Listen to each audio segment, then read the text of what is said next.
खबरों के आगे और पीछे बहुत कुछ कही और अनसुनी रह जाती है। इन परतों को खंगाल कर हम एनालाइज करते हैं आपके लिए मिस्टर एनालाइजर में। नमस्कार, मैं हूं अजय कुमार और आज मिस्टर एनालाइजर में हमारे साथ जुड़ रही हैं भारत 24 की पॉलिटिकल एडिटर अदिति नागर। अदिति, बहुत स्वागत है आपका। अदिति आज हमारे साथ इसलिए है क्योंकि आज हम भारत में क्या होने जा रहा है, लोकसभा चुनाव का स्वरूप, इसको एनालाइज करने जा रहे हैं और अदिति से बेहतर इसे एनालाइज करने के लिए मेरे साथ और कौन हो सकता था। इसलिए अदिति, आपका बहुत स्वागत है। Thank you sir. आज हम आपके सामने कई तथ्य रखने जा रहे हैं। सबसे पहले तो आज देखिए, आज ये बड़ा ही एक नया मौसम है। आज तमाम ओपिनियन पोल्स आपको टेलीविजन चैनल्स पर दिखाई दे रहे होंगे। भारत 24 ने अपने तरीके से कोई एक सुनियोजित ओपिनियन पोल तो नहीं किया है, लेकिन हम आपके सामने तमाम चैनल्स के आंकड़े जरूर प्रस्तुत करने जा रहे हैं, जिसे हम कहते हैं महापोल। वो हम आपके सामने प्रस्तुत करेंगे और उसके साथ साथ हम आपको बताएंगे जमीनी हकीकत।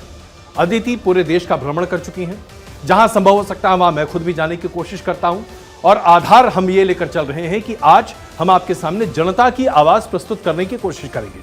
लेकिन इसके साथ साथ एक बात मैं बहुत स्पष्ट कर देना चाहता हूं भाई, आज हम आपके सामने ओपिनियन पोल प्रस्तुत करने वाले हैं। ओपिनियन का मतलब क्या होता है? हिंदी में ओपिनियन का मतलब होता है राय। तो राय अच्छी बुरी कुछ भी हो सकती है और राय राय होती है। जमीनी हकीकत या वास्तविकता से उसका वैसा ही होता है अफसाना, जैसे कि फिल्मों की कहानियां। फिल्मों की कहानियां कई बार सत्य भी हो जाती हैं, कई बार कटाक्ष पर भी होती हैं, और अदिति, फिल्मों की कहानियां कई बार सच्चाई भी बन जाती हैं। बिल्कुल। तो आप कितनी सच्चाई बताने वाली हैं, ये बता दीजिएगा। तो देखिए, हम हंसी मजाक के साथ आज का शो आपके सामने इसलिए प्रस्तुत करना चाहते हैं because this is not a very serious business. Opinion poll is just opinions, that is what we are here to present. तो आइए सबसे पहले बात करते हैं कि आज हमारे देश में सबसे बड़ी चर्चा का विषय क्या है। आज चर्चा का विषय यह नहीं है कि 272 सीटें किस पार्टी को मिलने वाली हैं। आज हमारे देश में चर्चा का विषय अदिति यह है कि 370 मिलेगी कि नहीं मिलेगी। आपको क्या लगता है, भारतीय जनता पार्टी ने पूरा नैरेटिव चेंज कर दिया इस एक जुमले के साथ, या यूं कहें कि इस एक तथाकथित तौर पर लक्ष्य के साथ? बिल्कुल अजय सर, चाहे 2 महीने पहले की बात हो या आज जब 3 दिन बाद चुनाव है, स्थिति में हम हार और जीत की बात ही नहीं कर रहे। और आज भी जैसा आपने कहा कि कभी कभी सच्चाई और तमाम बातें हैं, लेकिन इस बीच में हम हार और जीत की बात ही नहीं कर रहे। जो थोड़ी देर पहले जब आपसे डिस्कशन हो रहा था, तब भी आपने कहा कि ये जो हम ओपिनियन पोल है, एनालिसिस करते हैं, इसमें है कि हार रहे हैं या जीत रहे हैं, हाफ वे है या नहीं है, हाफ वे +1। लेकिन यहाँ पर हम 370 और 350 एक्सपेक्टेशन देखिए आप, और हम जब जमीन पे भी जाते हैं तो हम यही नापने की कोशिश कर रहे हैं कि हम क्या 400 के करीब हैं या नहीं है। तो ऐसी स्थिति में नैरेटिव पूरी तरीके से चेंज हो चुका है और उसी नैरेटिव को आज डिकोड किया जाएगा इन ओपिनियन पोल से, जो सच्चे झूठे वास्तविक है नहीं है, ज़मीनी हकीकत क्या है। हम अपने एक्सपीरियंस के साथ हम अजय सर से डिस्कस करते हुए आपके सामने तमाम बातें रखने वाले हैं। बिल्कुल, तो हम एक बार फिर आपके सामने स्पष्ट कर देना चाहते हैं, ये ओपिनियन है, ये महज राय है। और आज दरअसल आज इस मौके का फायदा उठाकर हम आपके सामने जो राजनीतिक परिदृश्य है उसे डिकोड करने की कोशिश करेंगे, हम उसे एनालाइज करने की कोशिश करेंगे। ये आंकड़े हमारे लिए महज टूल हैं, हथियार हैं, इसके अलावा और कुछ नहीं है। तो हम शुरू करेंगे दक्षिण भारत से, क्योंकि भारतीय जनता पार्टी ने इस बार अपने लिए दक्षिण भारत को एक महत्वपूर्ण लक्ष्य के तौर पर रखा है। और इसके साथ ही जैसा कि हम देखते आ रहे हैं बीते 10 साल में, भारतीय जनता पार्टी एक नैरेटिव सेट करती है और उसके आधार पर देश की राजनीति की दिशा और दशा बदल जाती है। तो शुरुआत करते हैं तमिलनाडु से।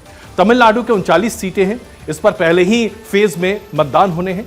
मौजूदा स्थिति में अभी जो ओपिनियन पोल सामने निकल कर आ रहा है उसमें इंडिया टीवी का ओपिनियन पोल हमारे सामने है, जिन्होंने यह दावा किया है कि तमिलनाडु में एनडीए को तकरीबन 4 सीटें मिल सकती हैं, इंडिया गठबंधन को 25 सीटें मिल सकती हैं और अन्य के खाते में 10 सीटें यहां पर जा सकती हैं 39 में से। अब यह अपने आप में बड़ा महत्वपूर्ण आंकड़ा बन जाता है और इसको अगर आप 2019 के जो लोकसभा के जो रिजल्ट्स आए थे उससे टैली कर देखें, अभी आपके सामने वो डेटा भी हम आपके सामने प्रस्तुत करेंगे, तो बिल्कुल एक अलग तस्वीर दिखाई देती है। इसके साथ साथ अभी हम आपके सामने आंध्र प्रदेश की भी बात कर लें। चलिए, अभी हम जब बात कर रहे हैं आंध्र प्रदेश में 25 सीटें हैं। जो इंडिया टीवी का ओपिनियन पोल है वो ये कहता है कि एनडीए को 25 में से 15 सीटें मिलेगी, इंडिया गठबंधन के खाते में कोई भी सीट नहीं आएगी और अन्य के खाते में 10 सीटें आती हुई दिखाई दे रही हैं। ये इंडिया टुडे का ओपिनियन पोल है। उसके साथ साथ अब केरल की बात कर रहे हैं। केरल में जो निकलकर बातें आ रही हैं, वहां 20 सीटें हैं। केरल में एनडीए को 3 सीटें मिलती हुई दिखाई दे रही हैं, ऐसा मानना है इंडिया टीवी का अपने ओपिनियन पोल में। इंडिया गठबंधन को यहां पर 17 सीटें मिल सकती हैं और अन्य के खाते में यहां पर शून्य होता हुआ दिखाई दे रहा है, यानी कि एलडीएफ को पूरी तरीके से खारिज करती हुई यहां पर इंडिया टीवी के ओपिनियन पोल के आधार पर बातें निकल कर आ रही हैं। फिर हम बात करते हैं तेलंगाना की।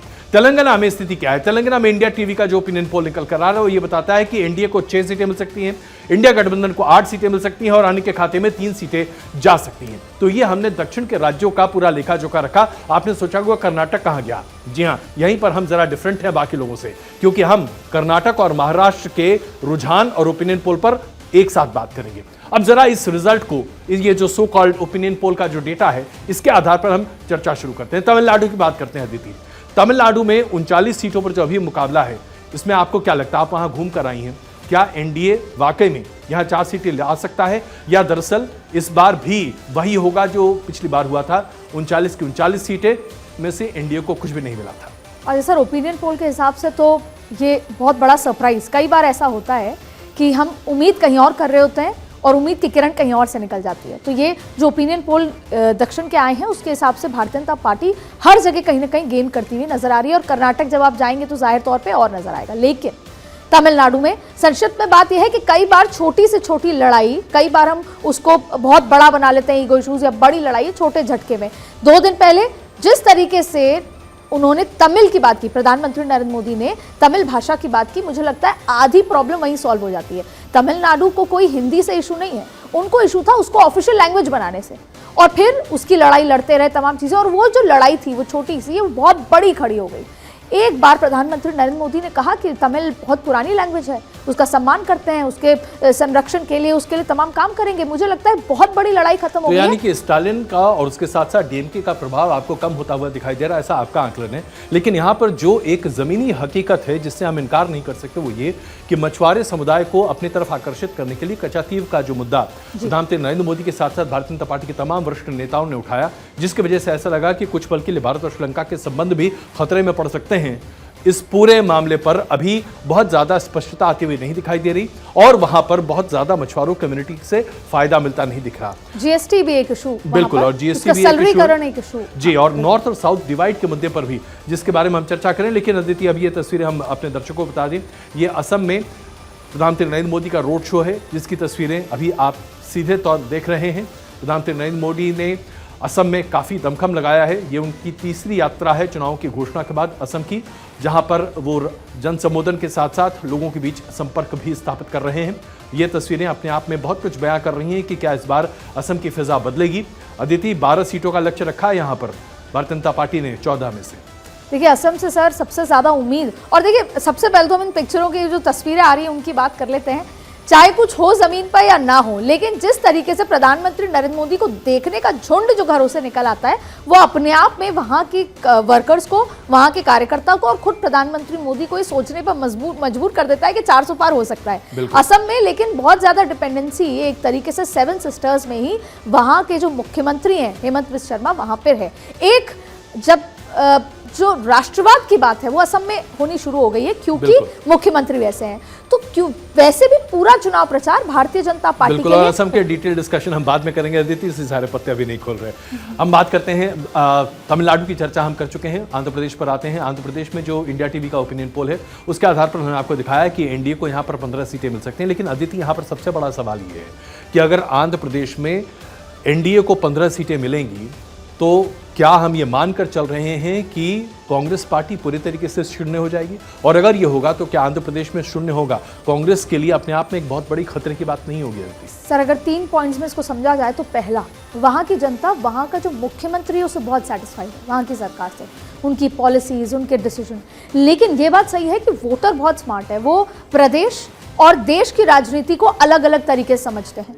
जब मैं जमीन पे पहुंची तो अजय सर, वहां पे लोगों ने ये बात कही कि हमें मुख्यमंत्री अच्छे लगते हैं, लेकिन टीडीपी के साथ जो भारतीय जनता पार्टी का अलायंस है, कहीं ना कहीं उससे वहां की ज्यादातर जनता, जिनके बीच में मैं पहुंची, जो पॉलिटिकली साउंड भी अपने आप को बता रहे थे थड़ी पर, जगहों पर, टीडीपी के साथ अलायंस वो नहीं चाहते थे। लेकिन जो आंकड़े बता रहे हैं वो उसके विपरीत है। लेकिन आंध्रा में भारतीय जनता पार्टी को, आंध्रा तेलंगाना दोनों में बहुत ज्यादा उम्मीदें हैं। उस हिसाब से कांग्रेस का जो इंटरनल सर्वे कहता है कि हम आंध्रा में बहुत अच्छा नहीं कर रहे, और शायद वही सर्वे कुछ बता रहा है। विजय ग्रोवर हमारे साथ इस वक्त जुड़ चुके हैं, वरिष्ठ पत्रकार हैं, दक्षिण भारत को बहुत अच्छे तरीके से जानते हैं अदिति। विजय, बहुत स्वागत है आपका। मैं जानना चाहता हूं कि आंध्र को लेकर जो ओपिनियन पोल्स रुझान दिखा रहे हैं उसमें कांग्रेस का सुपड़ा साफ और उसके आधार पर एनडीए को 15 सीटें मिलती हुई दिखाई दे रही। क्या ऐसा संभव हो सकता है आंध्र प्रदेश में? अगर आंध्र प्रदेश की बात की जाए तो शायद चंद्रबाबु नायडू को जिस तरीके से प्रधानमंत्री मोदी एक मंच पर लेके आए वो एक बहुत बड़ा ही संदेश था, क्योंकि कहीं ना कहीं जो बीजेपी और टीडीपी का कार्यकर्ता खास करके जो था वह काफी डरा हुआ था। और जब उस रैली में गए थे, जब पहली बार एक मंच पर आए थे, तो साफ तौर से वहाँ का जो टीडीपी के कार्यकर्ता थे वो उन्होंने एक बात हमसे कही कि अब हमें डर नहीं है।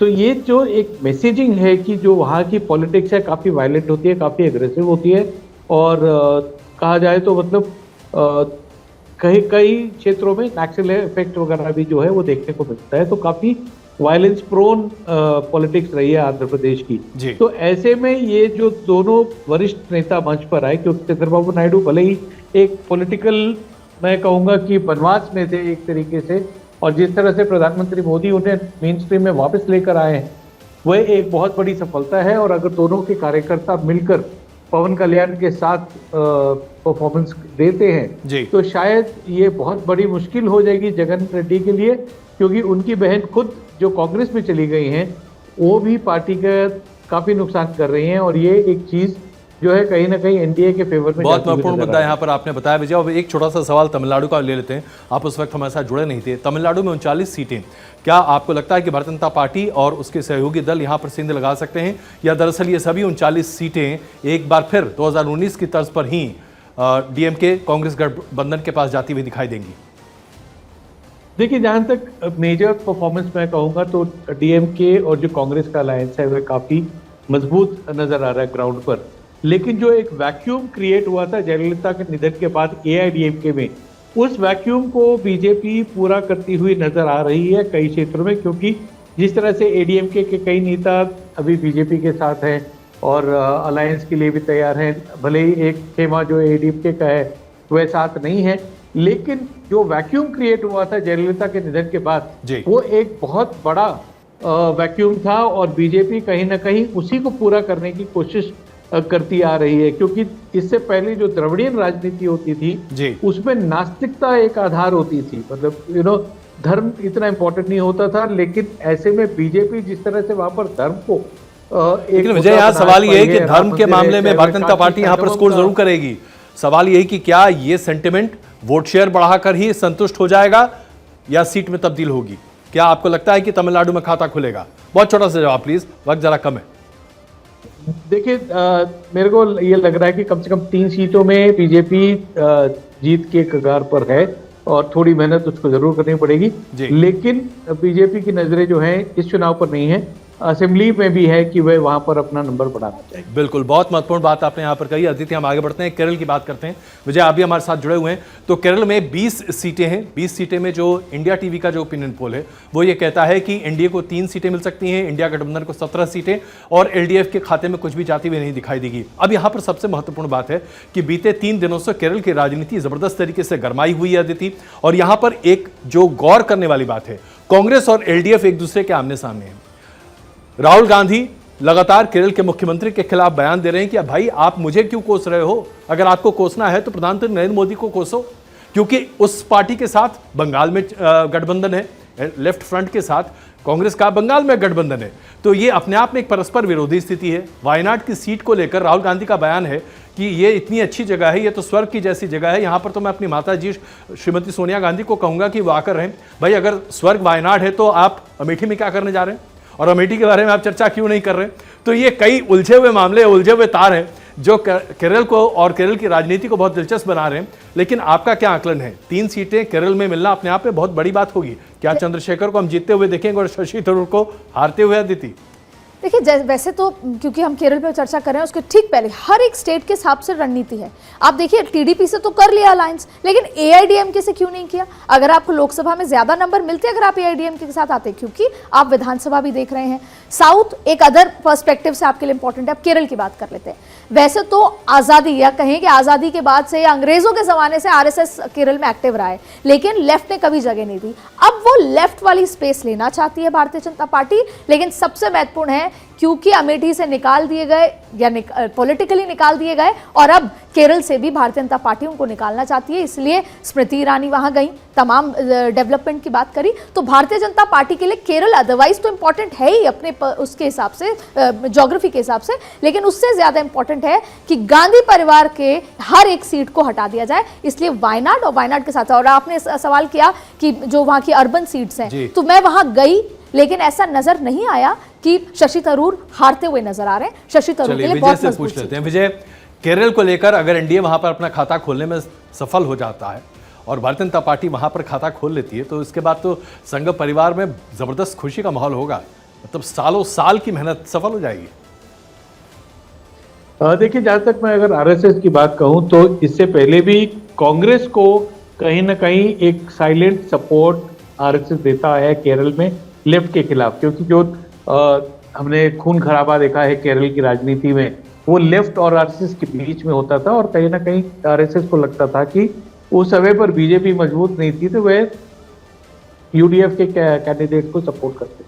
लेकिन इस बार एक सीट पर शायद उम्मीद है जहां बीजेपी अपना खाता खोल सकती है, और वो है त्रिशूर की, जहाँ पे कि एक्टर सुरेश गोपी काफी अच्छी परफॉर्मेंस पिछली बार भी उन्होंने दी थी, 24% वोट शेयर था उनका, और इस बार प्रधानमंत्री खुद 3 बार त्रिशूर गए हैं, 7 बार केरला गए हैं 1 साल में, और ये एक संकेत है कि वह कितने फोकस्ड है केरल को लेकर के, और कि किस तरह से वह वहां पर पार्टी को मजबूत करना चाहते हैं। तो इसका कुछ रिजल्ट तो जरूर देखने को मिलेगा। जहां तक अदिति ने कहा कि राहुल गांधी को वहां से हटाना चाहते हैं, हिलाना चाहते हैं, शायद वो मुश्किल हो, लेकिन त्रिशूर में अपना खाता शायद बीजेपी खोलने की पूरी कोशिश कर सकती है। बिल्कुल विजय, आपने अपना बहुमूल्य वक्त हमें दिया, बहुत धन्यवाद हमारे साथ जुड़ने के लिए। As usual it's a great pleasure to interact with you, thank you so much.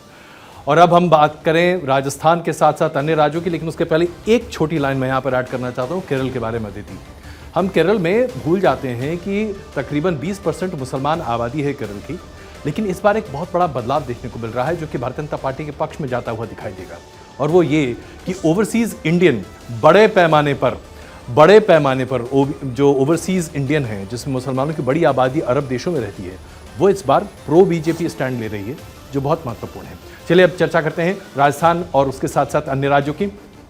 Rajasthan में 25 सीटें हैं। इंडिया टीवी के ओपिनियन पोल के आधार पर एनडीए को सभी 25 सीटें मिलती दिखाई दे रही हैं। अन्य यहां पर खाता नहीं खोल पाएंगे। गुजरात की 26 सीटें, एज यूजुअल यहां पर भी 26 की 26 सीटें भारतीय जनता पार्टी के खाते में दिखाई दे रही हैं, ऐसा इंडिया टीवी का दावा है। मध्य प्रदेश की 29 सीट में एनडीए के खाते में 28 सीटें और इंडिया गठबंधन के खाते में 1 सीट जाती हुई दिखाई दे रही है। Aditi, point to be noted. और उसके साथ साथ छत्तीसगढ़ की 11 की 11 सीटें इंडिया टीवी के ओपिनियन पोल के आधार पर एनडीए के खाते में जाती हुई दिखाई दे रही है। यहाँ की अगर हम इस पूरे पैटर्न की बात करें, इस पूरे एरिया की बात करें, तो लगता है कि जो पिछले बार का परफॉर्मेंस है इंडिया टीवी के आधार पर ओपिनियन पोल पर, वही परफॉर्मेंस रिपीट होता दिखाई देगा। अदिति, राजस्थान से लेकर छत्तीसगढ़ तक सब कुछ अगर भाजपा के रंग में रंगा हुआ है, तो फिर यहाँ कांग्रेस का क्या होगा? ये तीनों राज्य वो हैं जिसने चुनाव से पहले का परसेप्शन सेट किया भारतीय जनता पार्टी के लिए और कांग्रेस के लिए खराब कर दिया, जिसकी वजह से इंडिया अलायंस में भी वो मजबूती नहीं आ पाई। लेकिन इंडिया टीवी के हिसाब से ये तमाम चीजें हैं जो पिछली बार की तरह लगभग रिपीट होती नजर आ रही हैं। लेकिन जमीन पर जब मैं पहुंची तो चीजें थोड़ी अलग हैं। हालांकि जब चुनाव के पास पहुंचेंगे, 19 तारीख को राजस्थान में 12 सीटों पर चुनाव है, और राजस्थान की बात करें तो 6 से 7 सीटों पर टक्कर है, और कुछ तो इंटरनल टक्कर है, टिकट नहीं दी, बागी खड़े हो गए दूसरी पार्टी के साथ, तो इंटरनल टक्कर है। और राजस्थान पे बात करें, इन हिंदी पट्टी के इन 3 महत्वपूर्ण राज्यों में बात करें, तो शायद सर आपके साथ एक अलग आधा घंटा चाहिए होगा जब हम दर्शकों से चर्चा कर सके। लेकिन संक्षिप्त में बात यह है कि राजस्थान में जो ओपिनियन पोल के अलावा अगर जमीन पर जाएं तो 6 ऐसी सीटें हैं जहां टक्कर है। 2 तो कम से कम ऐसी सीटें हैं जो ना कांग्रेस को जाएंगी ना बीजेपी को, वो अदर्स को जाती नजर आ रही है। तो वो 2 सीटें बहुत ज्यादा इंपॉर्टेंट है, जो एक बांसवाड़ा कह सकते हैं और दूसरा सीकर कह सकते हैं, जो ना सिर्फ कांग्रेस ना बीजेपी। अब आगे बढ़ते हैं अगर हम मध्य प्रदेश, हालांकि राजस्थान में बहुत सारी चर्चाओं का विषय है, लेकिन अब गुजरात पे बात करते हैं। गुजरात 26 की 26 सीटें अभी भी जाती नजर आ रही हैं। राजकोट पे थोड़ी नाराजगी है, जो अभी पुरुषोत्तम रूपाला है। मैं यहीं पर आपको एक सेकंड के लिए ड्रॉ करना चाह रहा था। ये जो क्षत्रिय विरोध जो बड़े पैमाने पर गुजरात में शुरू हुआ, जिसकी छाप राजस्थान, उसके साथ साथ मध्य प्रदेश, यहाँ तक कि उत्तर प्रदेश और बिहार में भी अब दिखाई देने लगी है, ये कितना बड़ा डेंट है इस पूरी पट्टी के लिए भारतीय जनता पार्टी के लिए। क्योंकि अगर राजपूतों का समर्थन भारतीय जनता पार्टी को नहीं मिला तो इन सभी राज्यों में भारतीय जनता पार्टी को अच्छा खासा नुकसान झेलना पड़ सकता है। राजपूत भारतीय जनता पार्टी का सोल वोटर है, इन सभी राज्यों में, सोल वोटर कि वो कहीं नहीं जाएगा।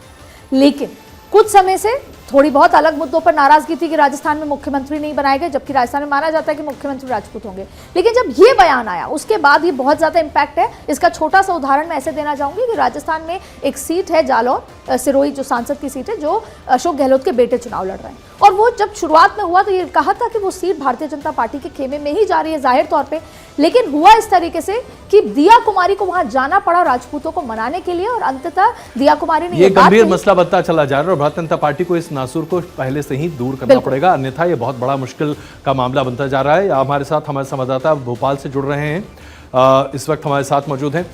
अखिलेश, आप संक्षेप में से बता दीजिए, क्या मध्य प्रदेश में पिछली बार 2019 के ही मिस्टर एनालाइजर में आज हम आपके सामने एनालिसिस कर रहे हैं कि पूरे देश में आज ओपिनियन पोल का माहौल है। सभी टेलीविजन चैनल पर आप ओपिनियन पोल देख रहे हैं, तो राय शुमारी का एक अच्छा मौका है साहब। तो हमने सोचा बहती गंगा में हम भी हाथ धो लेते हैं, बाकी सबके ओपिनियन पोल आपके सामने प्रस्तुत करते हैं और उसके ऊपर एनालाइज कर बताते हैं कि क्या संभव है और क्या असंभव है या क्या नहीं हो सकता। तो आइए, अभी तक हमने चर्चा की, हमने दक्षिण भारत की बात कर ली, हमने मध्य भारत की बात कर ली, हमने वेस्टर्न भारत की भी बात कर ली। अब जरा बात करते हैं उन राज्यों की जिसमें सीटें आ गई तो उसके बाद तो सीधे लॉटरी लग जाती है। सबसे पहले उत्तर प्रदेश की बात करते हैं। 80 लोकसभा की सीटें यहां पर हैं। इंडिया टीवी का ओपिनियन पोल यह कह रहा है कि 80 सीटों में से 76 सीटें भारतीय जनता पार्टी और उसके सहयोगियों को मिलेगी और इंडिया गठबंधन को, यानी कि 2 लड़कों को, सिर्फ 4 सीटें मिलेंगी। ऐसा इंडिया टीवी का दावा है। बिहार में 40 सीटें हैं, 40 में से 33 सीटें मिलती हुई दिखाई दे रही हैं एनडीए गठबंधन को, यानी कि जेडीयू, बीजेपी और सहयोगी दलों को, और आरजेडी और कांग्रेस और उसके साथ सहयोगी दलों को, वाम दलों को 7 सीटें मिलती हुई दिखाई दे रही हैं। यहां पर भारतीय जनता पार्टी को लॉस होता हुआ दिखाई दे रहा है अगर आप 2019 के आधार पर देखें तो। झारखंड की 14 सीटें हैं, 14 सीटों में से भारतीय जनता पार्टी और गठबंधन 13 सीटें जीत सकती है, ऐसा इंडिया टीवी के ओपिनियन पोल का मानना है, और इंडिया गठबंधन के खाते में 1 सीट आ सकती है। अब इसमें से वाकई में चौंकाने वाली बात यह है कि जो लॉस बिहार में हो रहा है उसको या उससे कहीं ज्यादा उत्तर प्रदेश में भारतीय जनता पार्टी और सहयोगी दल गेन कर रहे हैं। 80 में से 76 सीटें वापस आ गई तो ये तो 2014 से भी अच्छा नतीजा आ जाएगा। तो फिर तो अमित शाह और योगी आदित्यनाथ को वाकई में सेलिब्रेट करने का अच्छा मौका मिल जाएगा। अदिति, बिल्कुल सर। और उत्तर प्रदेश तो जिसे आप देखें, जैसे हम राम मंदिर की बात करते हैं, सिर्फ फर्स्ट फेज में कैराना, मुरादाबाद, जो अलग अलग जगह चुनाव है सीटों पर, उनको अगर छोड़ दे तो उसके अलावा भारतीय जनता पार्टी खुद भी आश्वस्त है, क्योंकि उत्तर प्रदेश का जो मैसेज है वो आसपास काफ़ी जगह तक फैलता है। उत्तर प्रदेश से वो जो एक्चुअल हिंदुत्व का एजेंडा है, और फिर डेवलपमेंट भी हुआ है, तो बहुत बड़ा नैरेटिव यहाँ से जाता है। और अगर 76 सीटें आती हैं 64 से 76, और उसके बाद भी उसमें अपना दल की भी आ रही है जैसा इसमें है, और आपने बहुत अच्छे से कहा, जो मुझे बहुत अच्छा लगा कि 2 लड़कों को जो है इतनी मेहनत ताकत के बाद इंडिया गठबंधन को केवल 4 सीटें मिलती हैं, तो ये उत्तर प्रदेश के लिए, जो कई हिंदी पट्टी में जैसा आपने कहा कि छूट सकती हैं, आपने उत्तराखंड के लिए कहा, राजस्थान का जिक्र किया, उसकी जो नुकसान है वो उत्तर प्रदेश से अगर भरपाई होती है तो फिर वो जो 300 350 का जो आंकड़ा है वो पूरा हो सकता है। बिल्कुल, लेकिन यहाँ पर एक महत्वपूर्ण मुद्दा ये कि पहले फेज में 8 सीटें हैं, 8 में से 5 सीटें बीजेपी पिछली बार हार चुकी है, और इन 5 सीटों पर इस बार भी भारतीय जनता पार्टी के लिए बहुत कड़ा मुकाबला है। ये उनके लिए बहुत ही करो या मरो जैसी स्थिति है, जिसके बारे में कल हमने एनालाइज करके अपने दर्शकों को पूरी डिटेल्स भी दी थी। इसके बावजूद सिर्फ इतना ही नहीं, जब आप पूर्वी उत्तर प्रदेश की बात करते हैं, पूर्वांचल की बात करते हैं, तो वहां पर भी इस बार बीएसपी एक बहुत बड़े स्पॉइलर के तौर पर भारतीय जनता पार्टी के सामने आ सकती है। अब ये बात डिकोड करने वाली है कि क्या बीएसपी इस बार बीजेपी की स्पॉइलर बनने जा रही है, और अगर ऐसा होगा तो आखिरकार इतनी अचानक से स्फूर्ति बीएसपी में कहां से आई, इसके बारे में हम सबको विचार करना पड़ेगा। यही है मामला जिसको एनालाइज करना चाहिए उत्तर प्रदेश के बारे में। लेकिन इससे बढ़कर अब हम बात करते हैं बिहार की। बिहार में अगर 33 सीटें एनडीए गठबंधन को आ रही हैं और यहां पर 7 सीटें इंडिया गठबंधन के पास जा रही हैं, तो ये बहुत अच्छे संकेत इसलिए भी नहीं है क्योंकि बिहार में भारतीय जनता पार्टी के लिए अभी जमीन बहुत अच्छी तैयार हुई है। भारतीय जनता पार्टी को लेकर अब बिहार की जनता में एक्सेप्टेबिलिटी बड़े पैमाने पर बढ़ रही थी। देखिए, अभी तक भारतीय जनता पार्टी ने बिहार में अपने आप को सिर्फ बैसाखियों पर रखा था। नीतीश कुमार के सहयोग के बिना भारतीय जनता पार्टी अपने दम पर सरकार बनाने के विचार अभी कर ही नहीं पा रही थी। लेकिन बीते 2 सालों में भारतीय जनता पार्टी ने अपने आप को इस जगह लाकर खड़ा किया। अब अगर भारतीय जनता पार्टी और जेडीयू के साथ आने के बाद भी भारतीय जनता पार्टी का परफॉर्मेंस जो कि 2019 से कमतर होता जाएगा, तो ऐसे में स्थितियां खराब हो सकती हैं अगले साल के चुनाव की यानी कि 2025 के बिहार के विधानसभा चुनाव के लिए यह शुभ संकेत नहीं होंगे। और इससे लेकर मुझे लगता है कि भारतीय जनता पार्टी के रणनीतिकार कुछ न कुछ विचार कर रहे होंगे। अदिति, बिहार पर एक छोटी टिप्पणी आपकी। मैं आपसे समझना चाहती हूँ, महाराष्ट्र, बिहार और उत्तर प्रदेश 5 साल कड़ी मेहनत, और बिहार की बात करें, राजनीतिक खेला जो हुआ और महाराष्ट्र में जो खेला हुआ वो आज ही के दिन के लिए हुआ कि लोकसभा में मैक्सिमम सीटें आ सकें, इसलिए सारी गोटियां जो हैं चेस की इधर बदल दी। मैं आपसे सवाल करना चाहती हूं कि क्यों आंकड़ों में कमी आ रही है, वजह देखिए, क्या है? बिहार के बारे में तो अभी अगर हम बात करें, बहुत स्पष्टता है कि नीतीश कुमार एक एसेट नहीं, लायबिलिटी के तौर पर आज भारतीय जनता पार्टी के पास है। नीतीश कुमार की पलटू राम की छवि आज भारतीय जनता पार्टी के लिए भारी पड़ रही है। भारतीय जनता पार्टी की छवि बिहार में आज पहले के मुकाबले मुझे ऐसा लगता है कि कम से कम 100% बेटर है। इसमें कोई शक नहीं है कि आज तक भारतीय जनता पार्टी को स्वतंत्र कभी तरीके से राज्य चलाने का मौका नहीं मिला, लेकिन जब आप लोगों से बात करते हैं तो लोगों के दिल में ये बात है कि जो महकमे बीजेपी के पास रहते हैं उन महकमों में तरक्की काफी अच्छी होती है, काम अच्छा होता है और चीजें सही होती है। हाँ दीदी प्लीज। छोटा सवाल आपसे ये कि जो अति पिछड़ा है, जिसकी वजह से ये सब कुछ हुआ, जिसकी वजह से अलग अलग वो भी किए गए, अनाउंसमेंट भी किए गए, नीतीश कुमार आए, अति पिछड़ा भी क्या सोच रहा है, किस तरफ है अति पिछड़ा? देखिए, बिहार में इस बात से हमें इनकार नहीं करना चाहिए कि वहां पर जो मुस्लिम वर्ग है उसे नीतीश कुमार ने बड़े अच्छे तरीके से साध रखा है, और खास करके उसमें जो अति पिछड़ा, जो पशमंदा मुसलमान की बात कहते हैं, जिसे भारतीय जनता पार्टी भी बीते 8 सालों से लगातार मेहनत करके तोड़कर अपने पास लाने की कोशिश कर रही है। और वो एक ऐसा वर्ग है जिसे तोड़ना भारतीय जनता पार्टी के लिए बहुत आसान है। ये अगर डिकोड हो गया तो शर्तिया तौर पर मानिए कि 2025 में बीजेपी की अपने दम की सरकार आप बिहार में देखेंगे। अश्मित हमारे साथ इस वक्त हमारे साथ मौजूद हैं पटना से। अश्मित, आपको क्या लगता है, इस बार 7 सीटें अगर इंडिया गठबंधन के खाते में जा सकती है, जैसा कि इंडिया टीवी का ओपिनियन पोल बता रहा है, तो क्या यह भारतीय जनता पार्टी के लिए चिंता का सबब है?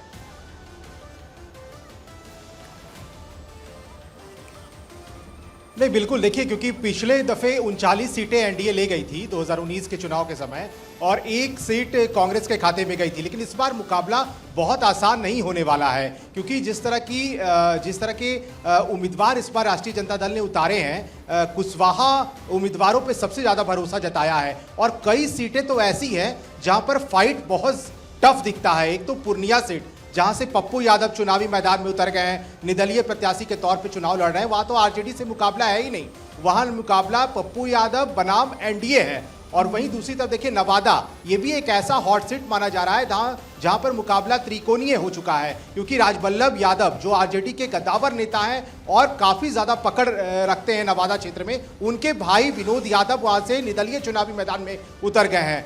कहीं कहीं ऐसा जो सीटें हैं वो ये साफ कर रहा है कि वहां पर मुकाबले जो हैं काफ़ी ज़्यादा टफ होने वाले हैं, और बहुत ऐसी सीटें हैं, लगभग ये कहा जा रहा है कि 5-6 ऐसी सीटें हैं जो महागठबंधन के खाते में जाता दिख रहा है। लेकिन देखिए, नरेंद्र मोदी प्रधानमंत्री लगातार बिहार आ रहे थे, आज भी उन्होंने गया में संबोधित किया जनता को। वो कहते हैं ना कि फिजाएं बदलती हैं, नरेंद्र मोदी के आने से बिल्कुल बिहार की फिजाएं बदली हैं। और मैं खुद ग्राउंड जीरो पर था, और आज गया के लोगों ने साफ कहा, मेरी बात हो रही थी जब प्रधानमंत्री नहीं आए थे, उसके पहले मेरी कुछ लोगों से बातचीत हुई, उन्होंने कहा कि यहाँ के प्रत्याशी कुमार सर्वजीत जो आरजेडी से प्रत्याशी बनाए गए हैं वो यहाँ चुनावी मैदान में है, जीतन राम मांझी जो एनडीए के प्रत्याशी हैं वो चुनावी मैदान में है। कुमार सर्वजीत भी जो है, ऐसा नहीं है कि वो बहुत कमजोर दिखते हैं, वहां उनकी भी पकड़ होती है। लेकिन नरेंद्र मोदी के जाने के बाद लोगों की जो बातें हैं वो बदल गई। उन्होंने कहा कि बिल्कुल यहां से जीतन राम मांझी को हम चुनाव जिताकर भेजेंगे और उन्हें सांसद चुनकर भेजेंगे, क्योंकि वो एनडीए के परिवार का हिस्सा है, तो वोट वहीं पड़ेगा जहां प्रधानमंत्री नरेंद्र मोदी बोलेंगे। सिर्फ ये गया लोकसभा क्षेत्र की बात नहीं है, ये बहुत बड़ी बात आपने बताई कि नरेंद्र मोदी न सिर्फ एक चेहरा है बल्कि लोगों के दिमाग को अपने तरीके से ट्यून कर देते हैं। ऐसा लगता है जैसे कि वो कभी भी किसी को कुछ भी सोचने के लिए मजबूर कर सकते हैं, और ये वाकई में उनकी बहुत ज़बरदस्त कला है। बहुत धन्यवाद इस टिप्पणी के लिए। आइए अब जरा आगे बढ़ते हैं और बात करते हैं पश्चिम बंगाल की, क्योंकि पश्चिम बंगाल अपने आप में बहुत महत्वपूर्ण है, न सिर्फ भारतीय जनता पार्टी के लिए बल्कि पूरी देश की राजनीति के लिए। 42 लोकसभा की सीटें पश्चिम बंगाल की हैं, जिसमें कि इंडिया टीवी ओपिनियन पोल के आधार पर एनडीए के खाते में 20 सीटें, यानी कि बीजेपी को 20 सीटें, और ममता बनर्जी के खाते में 22 सीटें जाती हुई दिखाई दे रही हैं, और 2 सीट इंडिया गठबंधन को यानी कि कांग्रेस और लेफ्ट फ्रंट को मिल सकती है। ये माफ कीजिएगा, जो डेटा मैंने आपको दिया था ये टीवी 9 भारतवर्ष का ओपिनियन पोल है जो अभी सामने था, हमने आपके सामने रखा था।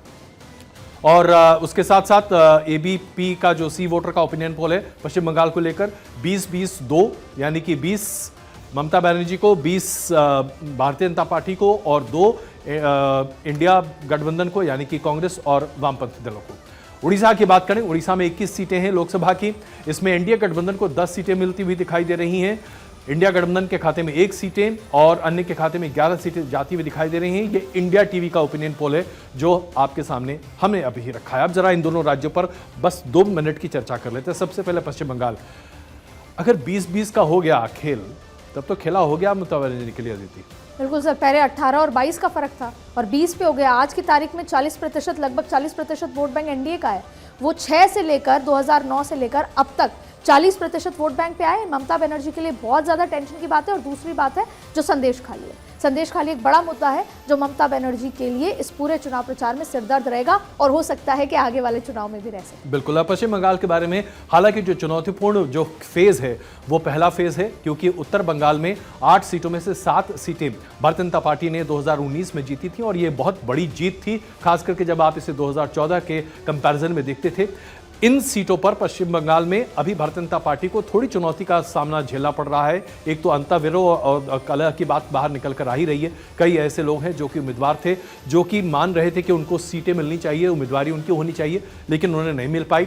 दूसरा, सीएए और एनआरसी को लेकर भी वहां पर स्थिति गंभीर बनती हुई दिखाई दे रही है। उड़ीसा में लेकिन भारतीय जनता पार्टी के लिए बहुत बड़ी बात होगी अगर वो 10 सीटें निकाल रही है। और जो हम 370 के आंकड़े की बात कर रहे हैं, जो भारतीय जनता पार्टी ने अपने लिए सजो कर रखे हैं या जो उसका लक्ष्य है जिसे हासिल करना चाहते हैं, अगर उड़ीसा में वो अपने आप को इस बड़े पैमाने पर प्रस्तुत कर देते हैं, अगर उत्तर प्रदेश में जैसा हमने आपको देखा 10 सीट से ज्यादा का गेन वहां पर दिखाई दे रहा, तो जहां जहां लॉस की बात है, लॉस को पूरा करने के साथ साथ आप इंक्रीमेंटल गेन की बात कर रहे हैं। अब जरा हम असम के साथ साथ उत्तर पूर्वी राज्यों की बात कर लें, क्योंकि यहां पर भारतीय जनता पार्टी ने 2019 में बहुत अच्छा प्रदर्शन किया था, 25 में से 19 सीटें जीती थी। इस बार भारतीय जनता पार्टी का प्रदर्शन अपने आप में बहुत महत्वपूर्ण है इन 25 सीटों पर भी। असम में 14 सीटें हैं। 14 सीटों में ऐसा माना जा रहा है कि इंडिया गठबंधन को 12 सीटें मिल सकती हैं और माफ कीजिए, एनडीए गठबंधन को 12 सीटें मिल सकती हैं और इंडिया गठबंधन के खाते में 2 सीटें जा सकती हैं, जो कि एबीपी सी वोटर का जो ओपिनियन पोल है उसके आधार पर है। पूर्वोत्तर की सभी 11 सीटों को अगर एक साथ जोड़ा जाए तो एबीपी सी वोटर का मानना है कि इसमें से 8 सीटें एनडीए गठबंधन के खाते में जाएंगी और इंडिया गठबंधन को 2 सीटें मिलेगी, अन्य के खाते में यहां पर 1 सीट जाती हुई दिखाई दे रही है। अदिति, अगर हम असम की बात करें, असम न सिर्फ एक ऐसा राज्य जहां पर कि हेमंत बिस्वा शर्मा कांग्रेस से निकल कर आए, भारतीय जनता पार्टी को मजबूत कर रहे हैं, लेकिन आज तो कई बार मुझे ऐसा लगता है कि उनका डीएनए और बाकी सब कुछ आरएसएस का तो नहीं है। बिल्कुल सर, और जिसे कहते हैं अगर हम हायरार्की वाइज देखें तो योगी आदित्यनाथ की बात आज अगर सबसे बड़ी बात हो तो असम के सीएम की बात होती है, उनके तेवर, उनकी बातचीत, और जिसे कहते हैं परिवार में सबसे बड़ा भाई या सबसे बड़ी बहन पर जिम्मेदारी होती है, वैसे ही नॉर्थ ईस्ट में भारतीय जनता पार्टी सबसे बड़े भाई यानी असम पे ही डिपेंडेंट है, या सबसे बड़ी बहन असम पे ही डिपेंडेंट है और बहुत उम्मीद है। और बाकी की बात करें तो मणिपुर का कुछ इम्पैक्ट, लेकिन पूर्वोत्तर के लोगों को डेवलपमेंट भी चाहिए जो नरेंद्र मोदी को पता है कैसे देना है। उस उम्मीद से पूर्वोत्तर के लोग खासतौर पर असम में वोट कर सकते हैं, लेकिन भारत जोड़ो न्याय यात्रा का भी कुछ इंपैक्ट यहां पर थोड़ा बहुत कांग्रेस की तरफ देखने को आपको मिल जाएगा अगर आप जमीन पर जाएंगे। बिल्कुल, हालांकि इसमें से जो जहां पर आज भारतीय जनता पार्टी को सचेत रहने की आवश्यकता है, मणिपुर में स्थिति बहुत अच्छी नहीं है। हो सकता है 1 सीट का नुकसान मणिपुर में भारतीय जनता पार्टी को झेलना पड़ सकता है। इसके साथ साथ अगर हम देखें तो अरुणाचल प्रदेश में जहां भारतीय जनता पार्टी मजबूत स्थिति में है, वहां नागालैंड में भारतीय जनता पार्टी के लिए फिर से विचार करने की आवश्यकता है। मिजोरम में इसलिए महत्वपूर्ण है क्योंकि वहां पर मिजो समुदाय के साथ साथ जो कुकी समुदाय है उसकी आबादी भी काफ़ी ज़्यादा है और यहाँ पर जो कुकी समुदाय का पलायन है और मणिपुर के जो संग्राम की बात निकल कर आ रही है उसकी वजह से थोड़ी बहुत दिक्कतों का सामना यहाँ करना पड़ सकता है। लेकिन ओवरऑल अगर आप देखें तो किरण रिजिजू और हेमंत बिस्वा शर्मा, इन दोनों ने मिलकर जो पूरे तरीके से जिसको कहते हैं ना माला को पिरोने की बात है, भारतीय जनता पार्टी के लिए जो काम किया है वो शायद उत्तर पूर्वी राज्यों में आज तक बीजेपी के लिए किसी ने नहीं किया। और आइए अब बात करते हैं उस पट्टी की जिसे लेकर सबसे ज्यादा कंफ्यूजन है, और ये कंफ्यूजन इन राज्यों के लिए है जिसमें से 2 प्रमुख हैं। कर्नाटक में 28 सीटें हैं लोकसभा की और ऐसा ओपिनियन पोल के आधार पर बताया जा रहा है कि इंडिया गठबंधन को 23 सीटें मिल सकती हैं यानी कि बीजेपी को और सहयोगी दल को, और इंडिया गठबंधन के खाते में यानी कि कांग्रेस और सहयोगी दल को 5 सीटें मिल सकती हैं। इंडिया टीवी का दावा है। महाराष्ट्र की बात करें, महाराष्ट्र की 48 सीटें, यानी कि अगर आप उत्तर प्रदेश के बाद देखें तो महाराष्ट्र सबसे ज्यादा सीटों वाला राज्य है। यहां पर एनडीए गठबंधन के पास 28 सीटें जाती हुई दिखाई दे रही हैं और इंडिया गठबंधन के खाते में 20 सीटें जाती हुई दिखाई दे रही हैं। ये TV9 भारतवर्ष का ओपिनियन पोल का डाटा जो हमने अभी आपके सामने प्रस्तुत किया है।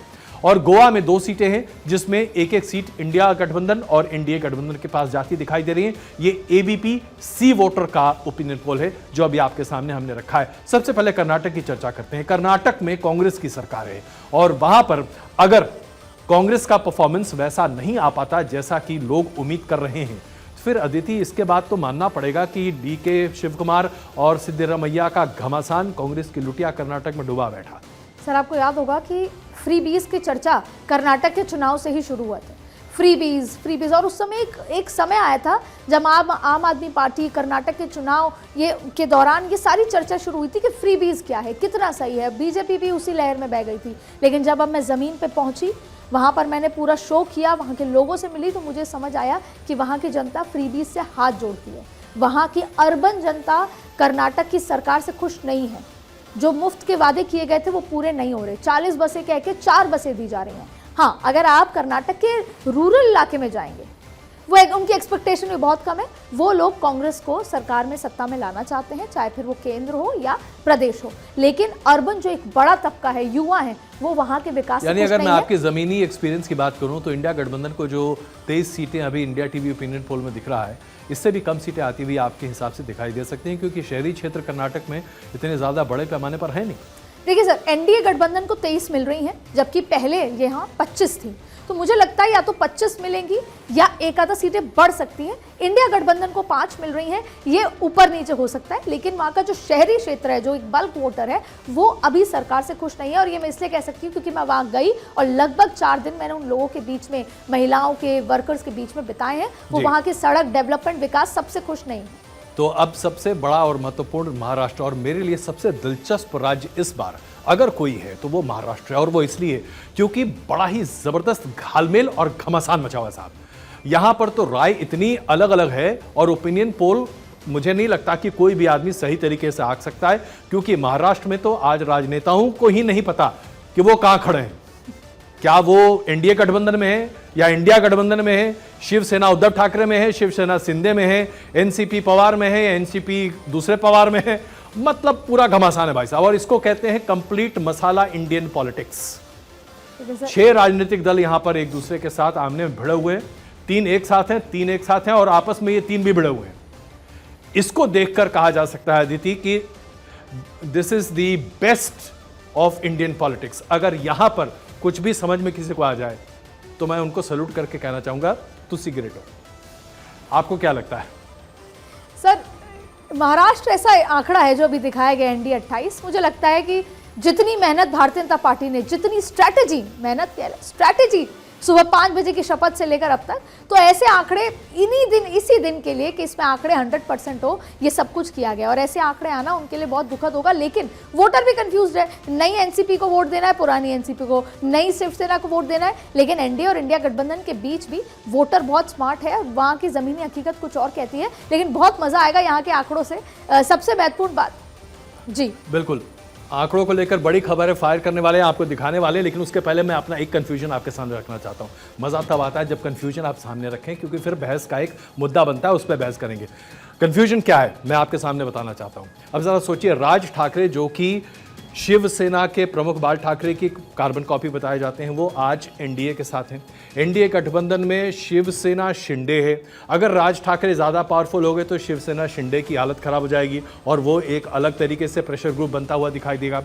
अगर शरद पवार का गुट अजीत पवार के सामने फिसड्डी साबित हुआ तो शरद पवार की अपनी एग्जिस्टेंस अपने आप में खत्म होती दिखाई देगी और राज्य पर इसका अलग असर दिखाई देगा, क्योंकि फिर अजीत पवार राज्य में अपनी भागीदारी बड़े पैमाने पर देखेंगे। भारतीय जनता पार्टी यहां पर अपना मुख्यमंत्री देखना चाहती है और अगर भारतीय जनता पार्टी का परफॉर्मेंस यहां पर अच्छा नहीं रहा तो जाहिर सी बात है स्थिति बहुत खराब होगी। और इसमें सबसे खराब हाल में कांग्रेस है। हर कोई जिसे देखिए वही कांग्रेस को छोड़कर भागने को तैयार है। मतलब कंप्लीट इंडियन कंफ्यूजन, जैसे शादियों में नहीं होता है, किसी को नहीं पता होता है कि कहाँ क्या हो रहा है। महाराष्ट्र में शादी हो रही है इस बार। आइए हम आपको दिखाने जा रहे हैं फाइनल डेटा आता हुआ दिखाई दे रहा है। कई ओपिनियन पोल्स जो हैं वो अपने फाइनल डेटा सामने रख रहे हैं। तो नवभारत के ओपिनियन पोल के आंकड़े अभी आपके सामने हम रख रहे हैं। इसमें एनडीए गठबंधन को 386 सीटें दी जा रही हैं। इसमें इंडिया गठबंधन को 99 सीटें मिलने का अनुमान बताया जा रहा है, यानी कि 400 के आसपास पहुंचने का नवभारत जो चैनल है उसका ये ओपिनियन पोल अभी हम आपके सामने रख रहे हैं। नवभारत जो कि टाइम्स नाउ ग्रुप का है, उनका ये कहना है कि इंडिया गठबंधन 100 सीट भी क्रॉस नहीं कर पाएगा, जबकि एनडीए गठबंधन काफी तेजी से आगे बढ़ता हुआ 370 के आसपास ऊपर बढ़ता हुआ दिखाई दे रहा है। तो ये आंकड़े अभी आपके सामने हम प्रस्तुत कर रहे हैं। 386 सीटें, अदिति 386 मतलब 400 पार तो हो ही गया। तो 400 पार और प्लस गिनते जाइए, ऐसा हो गया, क्योंकि अभी तो एनडीए गठबंधन ओवरऑल अगर बात करें, क्योंकि अभी तो बहुत कुछ होना बाकी है पहले फेज के बाद, और फिर कितने दौरे, कितने चुनाव प्रचार, कितने रोड शोज होने वाले हैं। तो ये आंकड़ा तो भारतीय जनता पार्टी के आज खून बढ़ाने वाला है। जैसे महाराष्ट्र के आंकड़े हम बता रहे थे, तो ये रणनीति में और बदलाव होगा, तो उसके बाद ये तो बहुत ही अच्छा। एक और ओपिनियन पोल का डाटा आ रहा है, और देखिए ये सब ओपिनियन पोल है भाई साहब, इस बात को मैं स्पष्ट करना चाहता हूं। ये सब राय है। सी वोटर जो कि अपना ओपिनियन पोल सामने रख रहा है, उसके आधार पर इंडिया गठबंधन को 156 सीटें मिल सकती हैं, अन्य को 21 सीटें मिल सकती हैं, और एनडीए गठबंधन को 366 सीटें। 366, एक आंकड़ा था 386, दूसरा आंकड़ा है 366 सीटें, जो कि सी वोटर के ओपिनियन पोल के आधार पर है। तो यानी कोई भी 350 से नीचे नहीं अभी तक आया है। दो ओपिनियन पोल जो अभी हमने आपके सामने रखे, 350 से नीचे अगर इंडिया गठबंधन को सीटें नहीं मिल रही, तो इसके बाद तो बल्ले बल्ले ही मान लीजिए, और वन नेशन वन पोल के साथ साथ यूनिफॉर्म सिविल कोड का वायदा भी पूरा होता हुआ देखेंगे हम, ऐसा कम से कम कहा जा सकता है। इसमें कहीं कोई दुविधा किसी को नहीं होनी चाहिए। अदिति, आखिरी टिप्पणी। पर मुझे आपकी बात वो समझ आ रही है जो आपने शुरू में कहा कि ओपिनियन पोल है, सच हो सकता है, झूठ हो सकता है, सच भी हो सकता है। और अगर सच भी हो सकता है तो हमारे जो दर्शक हैं जो भारतीय जनता पार्टी को सपोर्ट करते हैं उनके लिए बहुत खुशखबरी की बात है। और दूसरी बड़ी बात है, सर्वे लगातार आते जा रहे हैं, लेकिन दूसरी बड़ी बात है, अदिति जरा इस पर भी नजर डाल देते हैं। जी मैड्रीज का एक ये ओपिनियन पोल है जिसमें 390 सीटें इंडिया गठबंधन को मिलती हुई दिखाई दे रही। जी चैनल जो है उसने अपना जो अनुमान दिया है, जो ओपिनियन पोल है, 390 सीटें। तो 390, 386, 366, 3 ओपिनियन पोल अभी तक हम आपके सामने प्रस्तुत कर चुके हैं। 3 ओपिनियन पोल 350 से ऊपर एनडीए गठबंधन को देते दिखाई दे रहे हैं। जाहिर सी बात है इसमें भारतीय जनता पार्टी का आंकड़ा काफी बड़ा होता हुआ दिखाई देगा, 303 के कहीं ऊपर। तो 370 का लक्ष्य ना सही, लेकिन कम से कम 325 सीटें तो बीजेपी के खाते में आती दिखाई ही दे रही हैं इन ओपिनियन पोल के आधार पर। अगर एक लाइन में कहें सर, तो जो कहते हैं कि शायद नरेंद्र मोदी जो चाहते थे, या बीजेपी चाहती थी कि राम के नाम पे पूरे देश को पिरो दिया, इन आंकड़ों से यही लग रहा है, और हिंदुत्व और डेवलपमेंट के एजेंडे पर वोट पड़ेंगे अगर ये ओपिनियन पोल में जरा सी भी हम उसको सच माने तो। और मेरी आखिरी टिप्पणी इस पर यह मानी जाए, और अगर आप इसे उस तरीके से सोचें, मुझे लगता है कि इस तरह के आंकड़े अगर 4 जून को हम आपके सामने प्रस्तुत कर पाए, तो एक ही बात मानिएगा, there is a person called Narendra Modi who is a maverick. क्योंकि यह काम कोई और व्यक्ति कर पाता, कोई और पार्टी कर पाती, यह कल्पना के परे है। पंडित नेहरू के बाद शायद इकलौते ऐसे नेता होंगे प्रधानमंत्री नरेंद्र मोदी जिन्होंने इतने बड़े जन समर्थन को हासिल किया। और अगर ये बातें सही निकलती हैं तो फिर यह भी सोचना पड़ेगा कि अब आपको किसी बड़े पेड़ को गिरने का इंतजार नहीं करना है, आप विकास के नारे पर अपने आप को आगे बढ़ा सकते हैं, और यह सबसे बड़ी उपलब्धि होगी भारत के लोकतंत्र की।